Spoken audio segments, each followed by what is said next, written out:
Une bonne protection contre les risques de démarrer votre propre entreprise est de commencer à travailler sur la construction de votre entreprise pendant que vous êtes toujours employé avec un emploi à temps plein qui paie un salaire régulier et des avantages sociaux. Voici pourquoi. Si vous êtes en mesure de démarrer votre entreprise pendant que vous êtes encore employé, vous aurez le meilleur des deux mondes.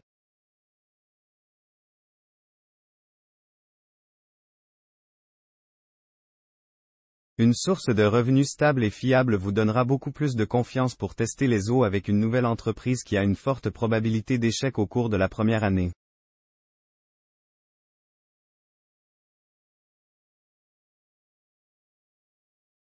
Voici quelque chose à faire et à ne pas faire pour vous guider alors que vous marchez sur une ligne parfois fine entre le maintien d'une bonne réputation dans votre emploi à temps plein et la poursuite de vos intérêts dans votre propre entreprise.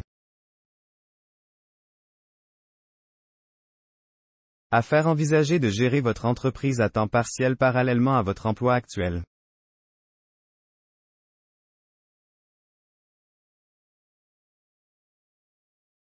C'est un excellent modèle, car vous continuerez à avoir un revenu et des avantages fiables pendant que vous testez votre façon de trouver un moyen de générer un revenu constant et fiable avec votre entreprise parallèle.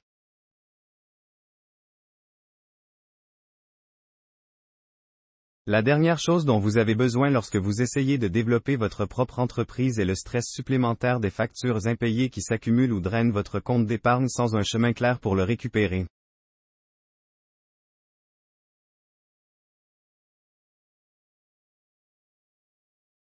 Comprenez et respectez votre contrat de travail. Ceci est particulièrement important s'il s'agit d'inventions et de propriété intellectuelle, puis, que vous développez dans le cadre de votre travail. Presque toujours, tout ce qui est développé sur le temps de l'entreprise et utilisant la propriété de l'entreprise appartient à l'entreprise.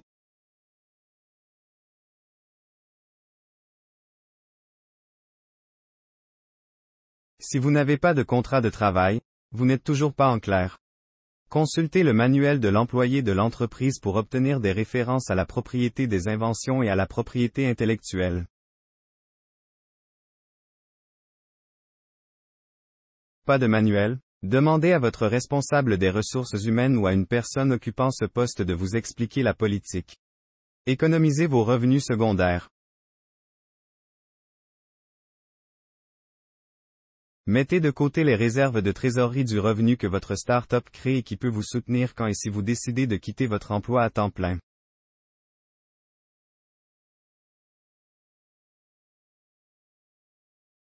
En plus de cela, assurez-vous de mettre en place des directives claires en matière de dépenses et de budget pour votre entreprise parallèle afin de vous assurer que vous ne dépensez pas au-delà de vos moyens.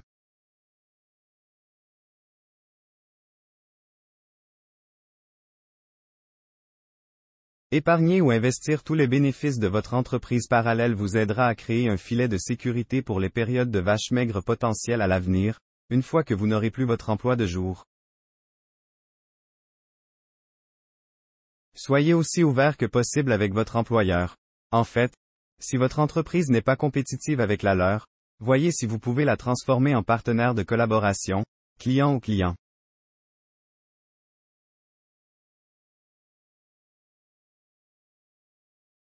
Vous pourriez même être en mesure d'amener votre employeur à investir dans votre démarrage ou à vous permettre de détenir des actions dans une coentreprise.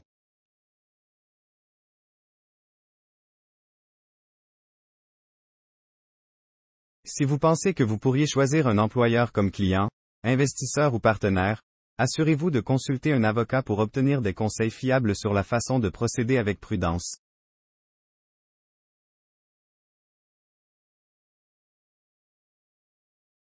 Établissez des priorités réfléchies pour votre temps. Si vous allez garder votre emploi de jour et travailler à la croissance de votre entreprise à temps partiel en même temps, cela ne laisse pas beaucoup de temps pour les activités non essentielles.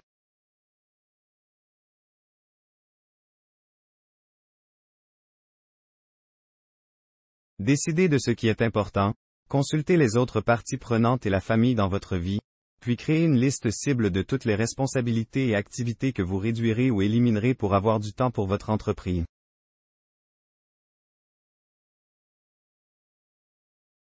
À ne pas faire, n'utilisez pas les ordinateurs ou les systèmes de messagerie de l'entreprise pour envoyer des emails liés à votre activité parallèle.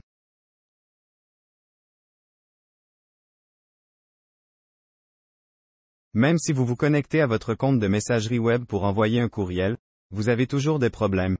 Vous utilisez leurs propriétés pour atteindre les objectifs de votre propre entreprise, ce qui pourrait présenter un défi juridique plus tard.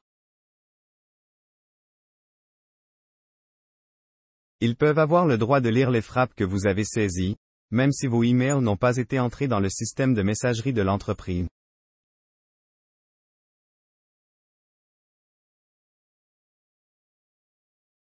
Ne vous sentez pas obligé de quitter votre emploi de jour lorsque votre entreprise commence à gagner du terrain.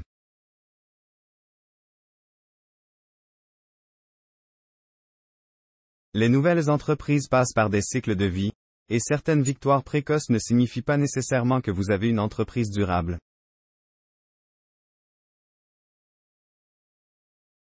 Vous devez valider votre modèle d'affaires avec de vrais clients payants, puis passer par une période de plusieurs mois avec une croissance constante de votre clientèle.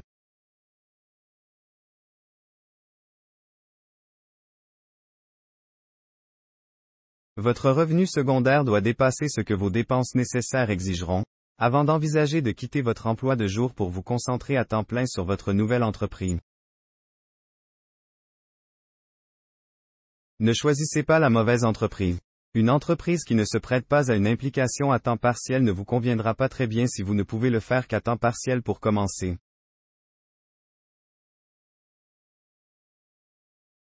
Par exemple, l'ouverture d'un magasin d'alimentation au détail peut être une entreprise dévorante.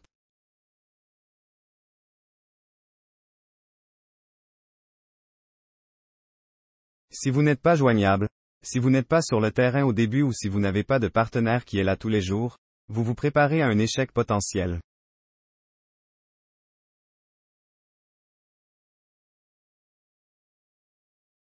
Si vous cherchez la bonne entreprise pour démarrer tout en gardant votre emploi de jour, consultez cette liste présentant plus d'une centaine d'idées d'affaires secondaires réalistes et réalisables.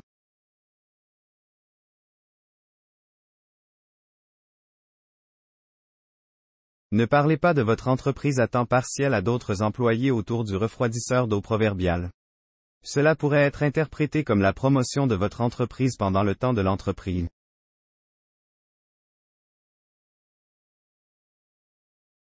Frotter un collègue dans le mauvais sens avec le fait que vous dirigez une entreprise parallèle et cela pourrait soulever des problèmes potentiels avec votre employeur s'il décide d'en parler à la direction avant que vous puissiez avoir cette conversation vous-même.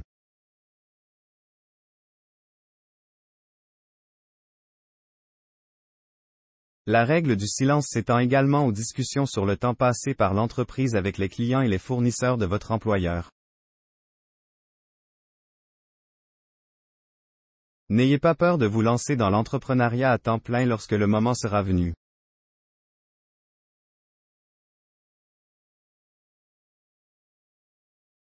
La gestion d'une entreprise à temps partiel peut être partiellement réussie, mais à moins que vous ne soyez un investisseur passif, l'entreprise ne se développera que jusqu'à un certain point sans votre engagement à temps plein.